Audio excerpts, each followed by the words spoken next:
ನೇಪಾಳಕ್ಕೆ ಪ್ರವಾಸ ಹೋಗಿದ್ದ ಆಂಧ್ರಪ್ರದೇಶದವರು ಇದ್ದ ಬಸ್ಸಿನ ಮೇಲೆ ನೇಪಾಳದ ದಂಗೆಕೋರು ದಾಳಿ ಮಾಡಿ ಕಲ್ಲೆಸೆದು ಹಾನಿ ಮಾಡಿದ್ದಾರೆ.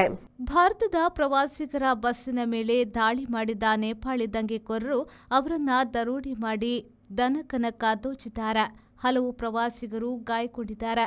ವಿದೇಶಿ ಪ್ರವಾಸಿಗರು ಈಗ ನೇಪಾಳದಲ್ಲಿ ಆತಂಕದ ಕ್ಷಣವನ್ನ ಎದುರಿಸುತ್ತಿದ್ದಾರೆ.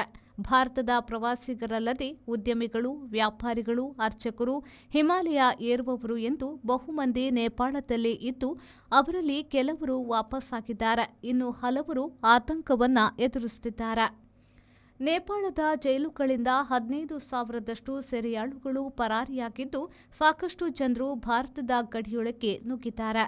ಅವರಲ್ಲಿ 60ರಷ್ಟು ಜನರನ್ನ ಭಾರತದ ಎಲ್ಲೆಯೊಳಗೆ ಗಡಿ ಭದ್ರತಾ ಪಡೆಯವರು ಬಂಧಿಸಿರುವುದಾಗಿ ತಿಳಿದು ಬಂದಿದೆ.